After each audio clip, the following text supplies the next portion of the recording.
बीडमध्ये पंकजा मुंडे यांनी प्रचाराचा धडाका उडवलाय। विशेष म्हणजे बंधू धनंजय मुंडे यांनी सुद्धा आपल्या बहिणीच्या प्रचारासाठी कंबर कसलेली आहे। बीडमध्ये पंकजांनी बंजारा बांधवांसोबत होळी साजरी केली। आज पंकजा मुंडे आणि धनंजय मुंडे गोपीनाथ गडावर नतमस्तक झाल्याचं चित्रही पाहायला मिळालं।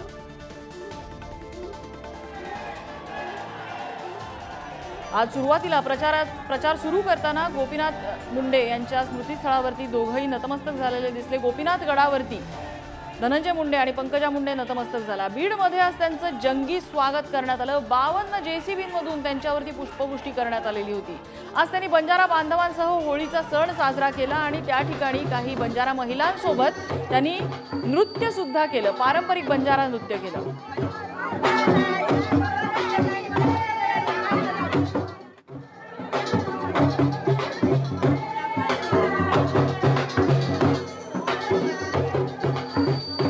भाजपच्या नेत्या पंकजा मुंडे यांनी त्यांचे बंधू आणि बीडचे पालकमंत्री धनंजय मुंडे यांच्या निवासस्थानी भेट दिली आणि या ठिकाणी मोठ्या उत्साहात त्यांचं स्वागत करण्यात आलं।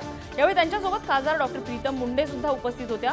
धनंजय मुंडे यांच्या मातोश्री रुक्मिणी मुंडे यांनी पंकजा मुंडेंचं औक्षण करत त्यांचं स्वागत केलं। पंकजा मुंडे आणि धनंजय मुंडे यांचं राजकीय वैर संपुष्टात येऊन हे दोघं बहीण भाऊ एकत्र आलेले आहेत आणि त्यानंतर पंकजा मुंडे या धनंजय मुंडे यांच्या निवासस्थानी दाखल झाल्या आणि त्यांचं उत्साहात स्वागत करण्यात आलं।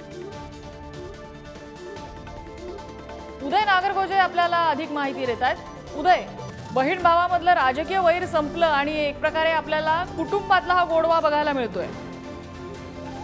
नक्कीच कुटुंबातला हा अतिशय भाग्याचा आणि आनंदाचा क्षण असल्याचं धनंजय मुंडे यांनी गोपीनाथ गडावरील ज्यावेळेस पंकजा मुंडे यांचं स्वागत केलं त्यावेळेसच धनंजय मुंडे यांनी म्हटलंय की अतिशय आनंदाचा आणि माझ्यासाठी हा भाग्याचा क्षण आहे। आता आम्ही तिघे जण मिळून जिल्ह्याच्या विकासासाठी प्रयत्न करणार असल्याचं देखील धनंजय मुंडे यांनी म्हटलंय। यानंतर पंकजा मुंडे यांचं परळीत भव्य असं स्वागत करण्यात आलं। तसेच सायंकाळच्या वेळी धनंजय मुंडे यांच्या निवासस्थानी देखील पंकजा मुंडे आणि प्रीतम मुंडे यांनी भेट दिली। या ठिकाणी पंकजा मुंडे यांच्या काकी ज्या की धनंजय मुंडे यांच्या मातोश्री यांनी पंकजा मुंडे यांचं औक्षण केलं। स्वतः धनंजय मुंडे यांनी पुष्पहार त्यांना घालून स्वागत केलं आहे। अतिशय कौटुंबिक सोहळा अतिशय भावपूर्ण होता आणि आता राजकीय वाटचालीत देखील हे बहीण भाऊ सोबत असल्याने जिल्ह्याचं समीकरण बदलल्याचंच आपल्याला पाहायला मिळतंय। अगदी, आणि हे चित्र आता राजकीय गणित कशी आपल्याला दाखवणार हे आगामी निवडणुकीत कळेलच। धन्यवाद उदय या सगळ्या माहितीबद्दल।